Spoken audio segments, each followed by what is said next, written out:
창조주 하나님, 2022년 첫 주일에 예배하게 하시니 감사합니다. 올해 우리가 드리는 예배마다 하나님께 영광 돌리고 말씀을 통해 하나님의 음성을 듣는 복을 주시옵소서. 새해에도 주일을 거룩하게 지킬 믿음과 용기를 주셔서 예배의 우선순위를 두게 하시고 신실한 예배자로 살게 하여 주옵소서. 세상은 여전히 불안하고 힘들지만 기대와 소망으로 시작했습니다. 우리와 동행하실 줄 믿습니다. 성도들 마음에 품은 계획과 생각이 하나님을 기쁘시게 하고 주변 이웃들에게 유익을 주며 스스로도 형통한 것이 되게 하옵소서.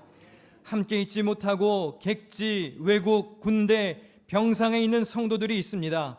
곳곳에서 영상과 음성으로 함께 예배하는 이들에게도 돌보시는 은혜와 동일한 예배의 감격을 주옵소서. 금년에도 기둥교회가 세우고 돕고 후원하는 모든 교회들, 선교사님과 목회자들 지키시고 이끌어 주시옵소서.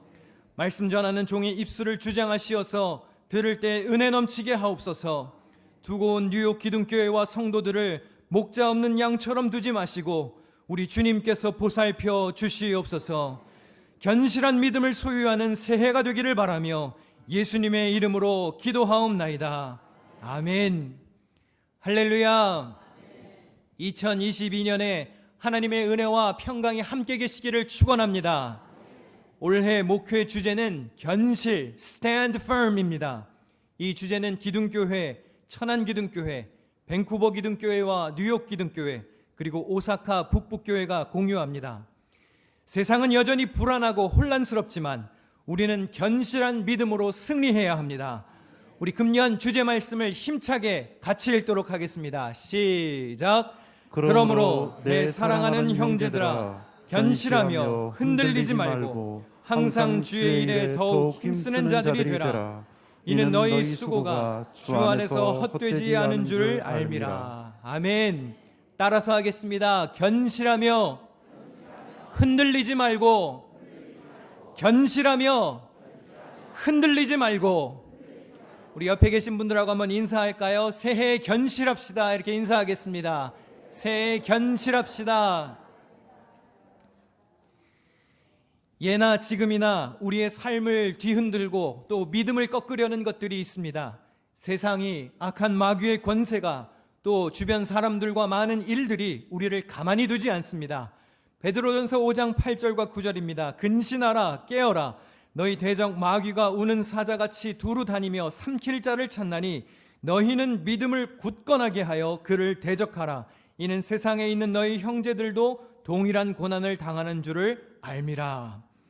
우리는 깨어서 믿음을 굳건하게 해야 합니다. 특별히 금년에는 신앙의 기초가 무너져 있는 곳은 없는지 잘 살펴야 합니다. 조금이라도 허술한 부분이 있었다면 다시 튼튼하게 세워가야 합니다.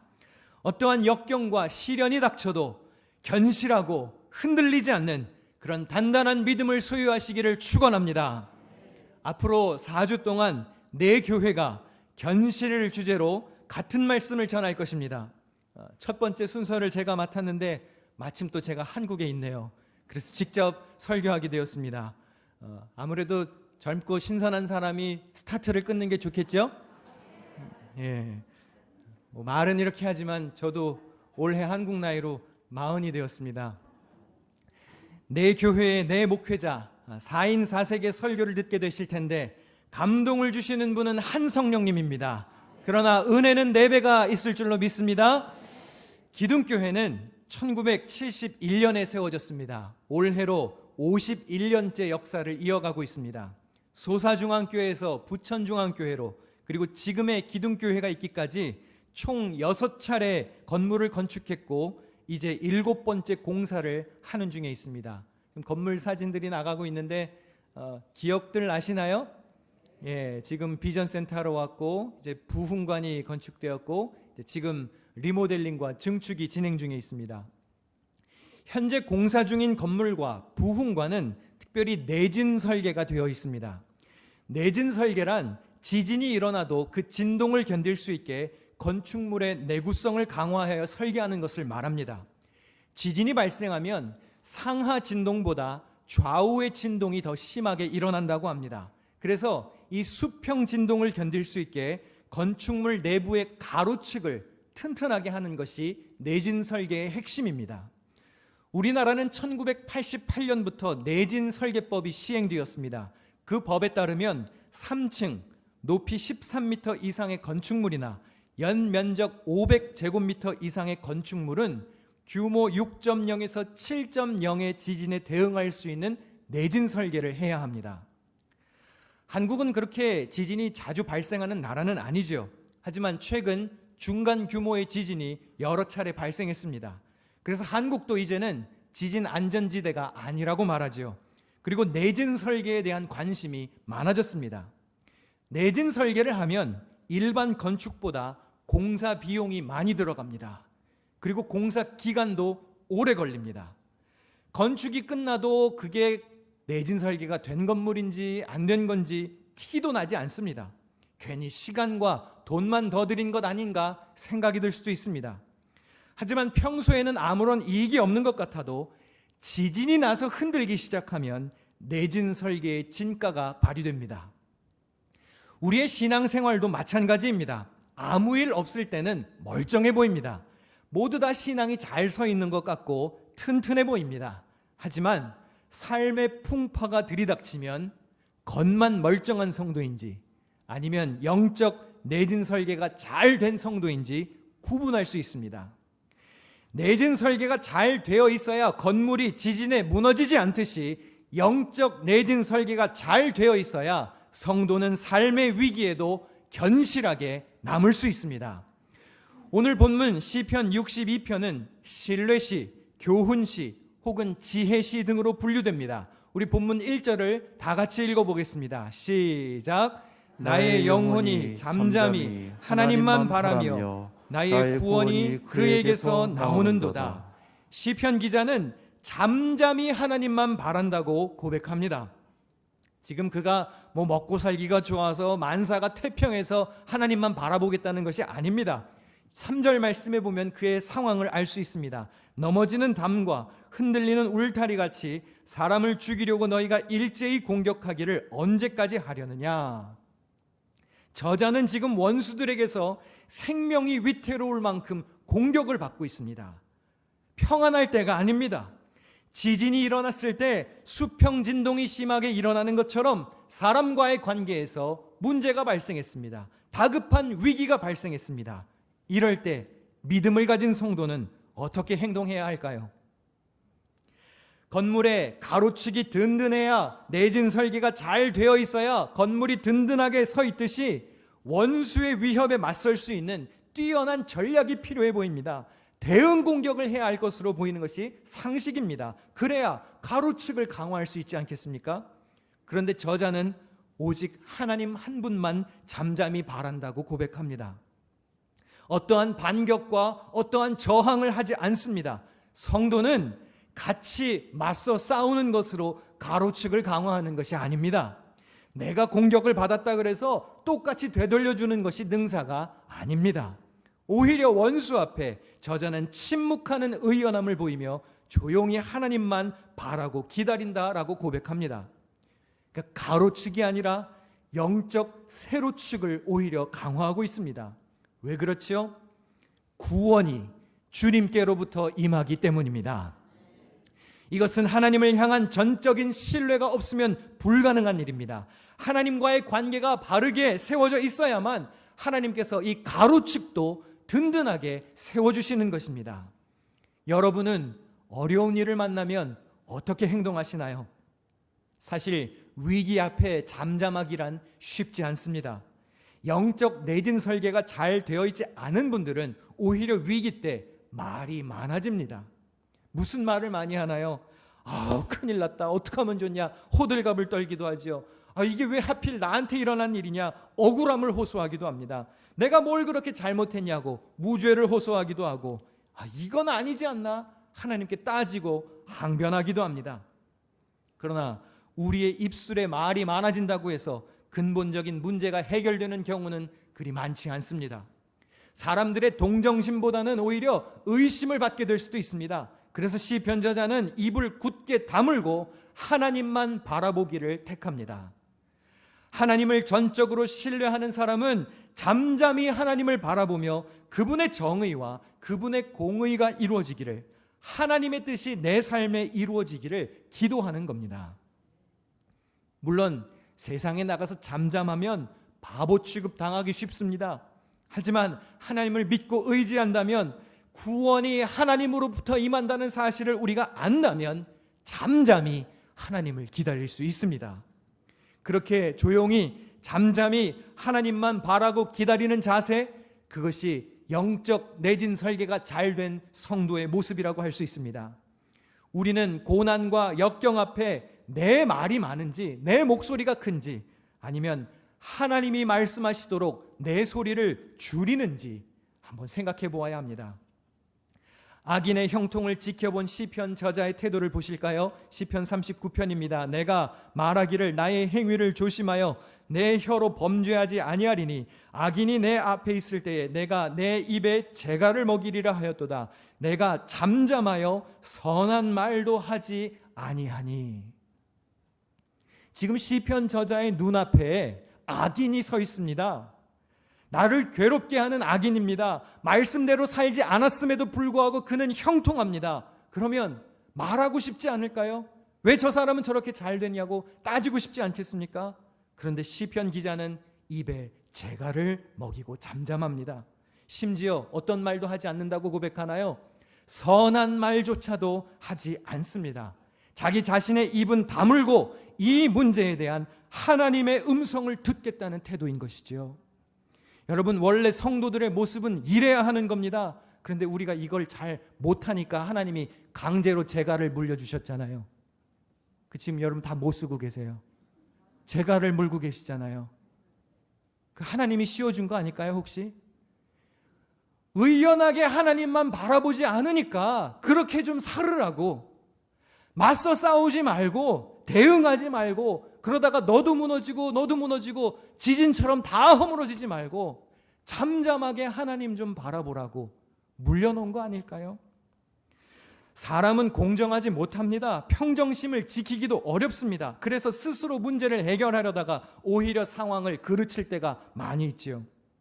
자신의 혈기와 감정으로 일을 망치기보다는 하나님의 판단과 하나님의 공의의 일을 맡기는 것, 그것이 영적 내진 설계가 잘된 성도의 모습입니다. 물론 이것이 쉽지 않지요. 어렵습니다. 그래서 바울처럼 내가 그리스도와 함께 십자가에 못 박혔나니 나는 날마다 죽노라, 이런 고백을 할 때에만 가능합니다. 내 자아, 내 지식, 내 경험과 판단과 의지는 십자가에 못 박고 이렇게 고백해야 합니다. 우리 같이 읽어보겠습니다. 시작. 그런즉 이제는 내가 사는 것이 아니요 오직 내 안에 그리스도께서 사시는 것이라. 나는 없는 겁니다. 나는 죽어야 하나님의 뜻이 내 삶에 실현될 수 있다는 고백인 것이죠. 우리가 종종 부르는 주품에라는 찬양이 있습니다. 그 찬양의 후렴 가사에 이런 고백이 있습니다. 거친 파도 날 향해 와도 주와 함께 날아오르리. 폭풍 가운데 나의 영혼 어떻게 주를 본다고요? 어떻게 본다고요? 호들갑을 떨면서 본다고요? 잠잠하게 주를 보리라. 삶의 폭풍을 만났을 때 잠잠하려면 폭풍을 보면 안 됩니다. 폭풍을 보면 두려워하게 됩니다. 그 폭풍보다 크신, 그 폭풍 위에 앉으신 하나님을 보아야 합니다. 할렐루야. 그래서 시편 29편 10절에 이렇게 되어 있습니다. 같이 읽겠습니다. 여호와께서 홍수 때에 좌정하셨으며 여호와께서 영원하도록 왕으로 좌정하시도다. 이게 영어 번역에는 이렇게 되어 있습니다. The Lord sits enthroned over the flood. The Lord is enthroned as king forever. Over the flood. 이게 무슨 뜻이죠? 홍수 위에, 홍수 너머에, 홍수 저편에 좌정하신 만물의 창조주이신 하나님을 바라보아야 한다는 고백입니다. 그분만을 신뢰할 때 우리는 이런 고백을 할 수 있게 됩니다. 하나님은 우리의 피난처시요 힘이시니 환난 중에 만날 큰 도움이시라. 그러므로 땅이 변하든지 산이 흔들려 바다 가운데에 빠지든지 바닷물이 솟아나고 뛰놀든지 그것이 넘침으로 산이 흔들릴지라도 우리는 두려워하지 아니하리로다. 여러분, 산은 흔들릴 수 있습니다. 그러나 믿음을 가진 성도는 흔들리면 안 됩니다. 두려워하지 않는 견실한 성도가 되어야 합니다. 영적 내진 설계가 잘된 그런 튼튼한 신앙을 소유해야 합니다. 우리 본문 2절 말씀도 함께 읽어보겠습니다. 시작. 오직 그만이 나의 반석이시요 나의 구원이시요 나의 요새이시니 내가 크게 흔들리지 아니하리로다. 아멘. 왜 흔들리지 않는다고요? 하나님이 나의 반석이시고 하나님이 나의 구원이시고 그분만이 나의 요새이시기 때문에, 주님이 나를 보호하시기 때문에 흔들리지 않을 수 있는 것입니다. 원수의 공격으로부터 나를 지키시는 분은 오직 하나님 한 분뿐이라는 고백입니다. 그런 하나님의 보호를 받는 성도는 이러한 평온을 누릴 수 있습니다. 시편 131편 2절에 실로 내가 내 영혼으로 고요하고 평온하게 하기를 젖된 아이가 그 어머니의 품에 있음 같게 하였나니 내 영혼이 젖된 아이와 같도다. 마치 젖을 먹고 엄마의 품에서 편안하게 잠든 아이처럼 하나님의 보호 아래에 있는 성도는 그런 참된 평안을 누릴 수 있는 것입니다. 그러한 완전한 평화가 2022년에 여러분과도 함께 하시기를 축원합니다. 서울대학교 생활과학연구소 소비 트렌드 분석센터라는 곳이 있습니다. CTC라고 하는데요. Consumer Trend Center. 여기서 2022년을 전망하여 출간한 책이 있습니다. 트렌드 코리아 2022에 보면 첫 번째로 언급한 키워드가 뭐냐? 나노 사회입니다. 나노 소사이어티. 나노가 뭐죠? 10억 분의 1을 뜻하는 접두사입니다. 보통 원자나 분자 단위를 측정할 때 사용됩니다. 사회가 이렇게 다 나노, 쪼개졌다는 뜻이죠. 마치 모래알처럼 흩어지고 파편화되었다는 겁니다. 2022년에 한국이 이런 나노 사회의 모습으로 변해갈 것이라는 전망이지요. 제가 2016년에 미국을 갔다가 제가 작년에 들어와서 보니까 그 사이에도, 그 짧은 시간 사이에도 한국이 많이 변했습니다. 저도 낯설어요. 사회가 해체되고 공동체가 개인으로 파편화되었습니다. 2020년 통계청의 발표에 따르면 3집 중 1집은 혼자 사는 집이랍니다. 그러니 가족, 교회, 지역사회 이런 공동체 의식을 강조하기가 대단히 어렵죠. 3집 중에 1집은 혼자 사는데. 여러분, 코비드 이후에 많이 사라진 것 중에 하나가 무엇입니까? 바로 함께 식사하는 풍경이죠. 한국에 와 보니까요, 혼자 밥 해결하는 거 그거 대단히 어렵지 않더라고요. 혼밥 쪽이 많습니다. 그리고 그냥 뜯어서 요리만 할 수 있게 밀키트도 얼마나 잘 되어 있는지 모릅니다. 심지어 맛있습니다. 그리고 대한민국은 뭐가 잘 되는 민족인가요? 예, 배달이 잘 되는 민족이죠. 혼자 밥 해결하기가 너무 쉽더라고요.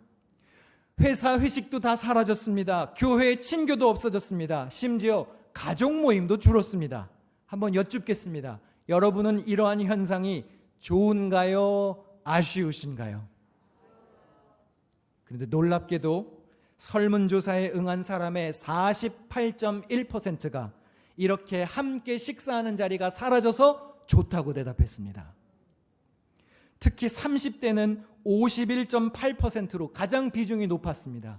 그러니까 2명 중 하나는 밥 같이 안 먹어서 너무 좋다는 거예요. 오히려 기성세대는 회식하는 재미로 회사에 다녔을지 모릅니다. 먹는 기쁨으로 모였을지 모릅니다. 그래서 회식도 무엇의 연장이었나요? 업무의 연장이었잖아요. 그거 빠지면 큰일 나는 거였잖아요. 그런데 이제는 아닙니다. 젊은 세대들, 소위 말해서 MZ 세대라고 그러죠. 밀레니얼스와 제너레이션 Z, Gen Z를 합친 세대. 이 젊은 세대는요, 모이지 않아도 좋다는 거예요. 같이 먹지 않아도 괜찮다는 겁니다. 코로나 때문에 많은 모임이 사라져서 누군가는 안타깝고 슬프지만 누군가는 오히려 뺏긴 시간을 되찾아서 좋다는 거예요. 우리 사회는 지금까지 같이, 함께 이런 것을 중요시하는 공동체 문화였습니다. 그런데 이제는 아닙니다. 따로, 혼자 이런 것을 중시하는 개인주의 사회로 바뀌었고 점점 바뀌어 갈 것입니다. 이러한 나노 사회에서 우리는 어떻게 믿음을 지킬 수 있을까요? 이러한 나노 사회 현상이 교회와 우리의 신앙생활에도 영향을 주었고 앞으로도 영향을 줄 것입니다. 교회가 그동안 중요하게 생각했던 가치들 이제는 지키기가 점점 어려워질 것입니다. 예전처럼 신앙생활하기가 쉽지 않습니다.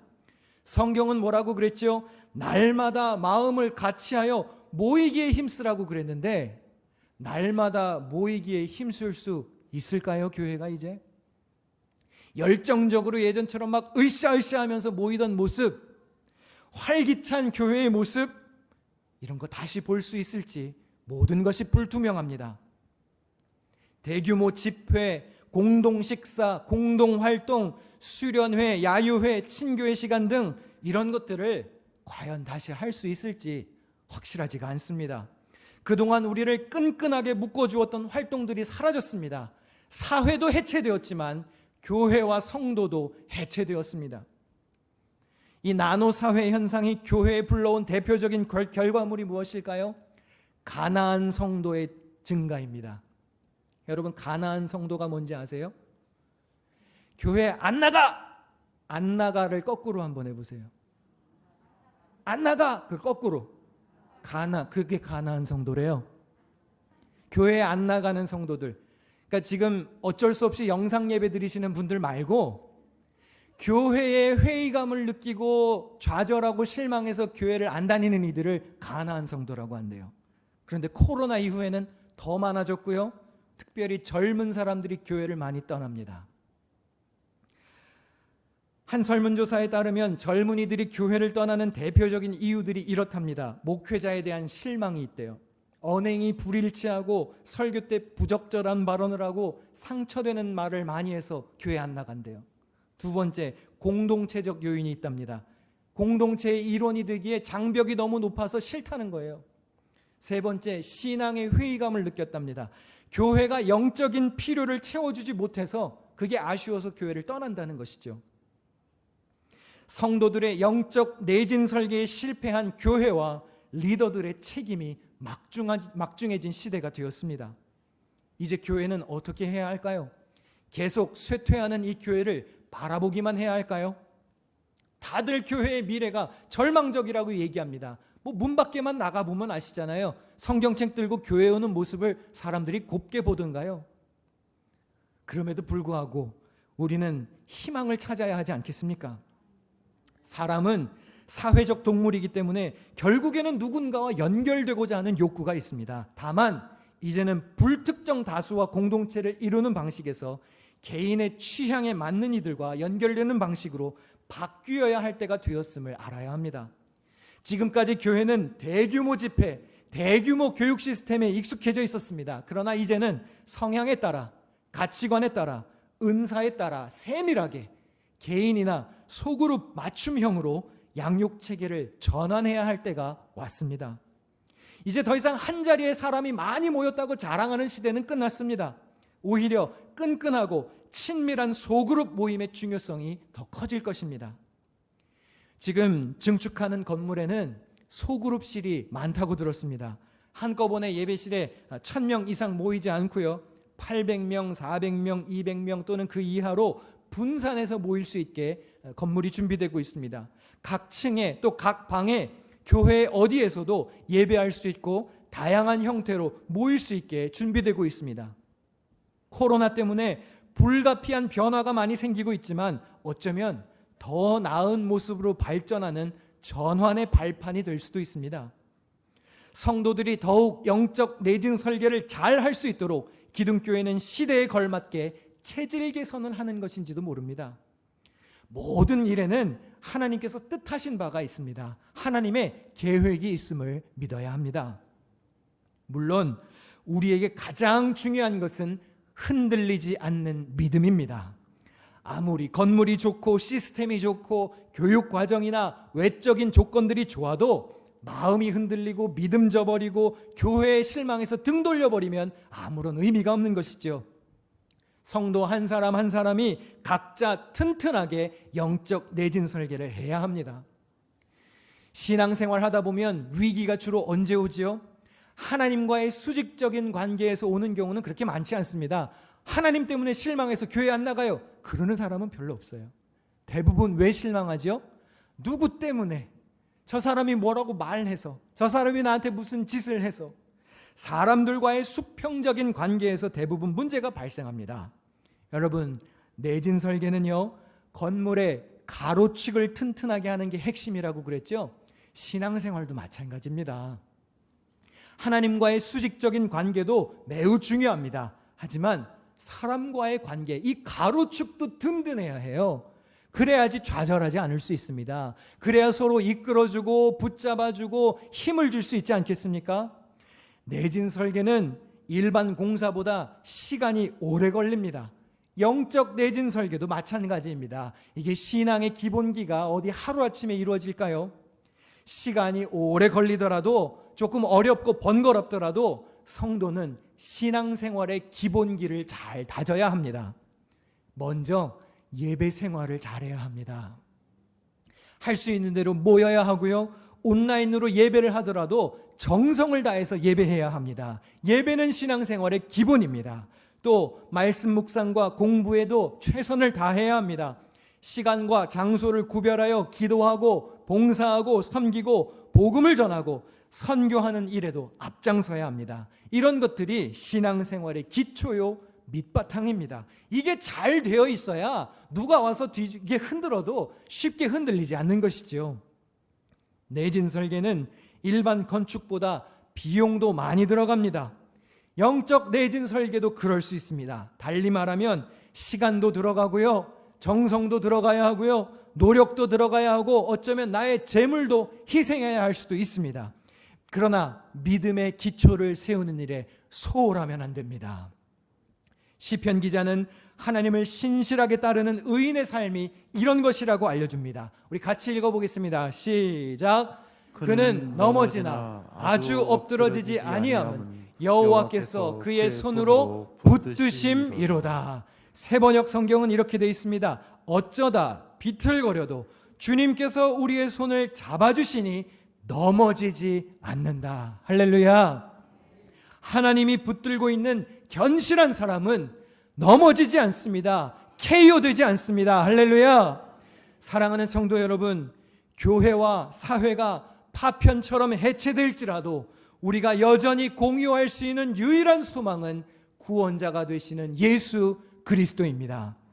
구원의 반석이 되시는 주님께 우리는 소망을 두고 살아야 합니다.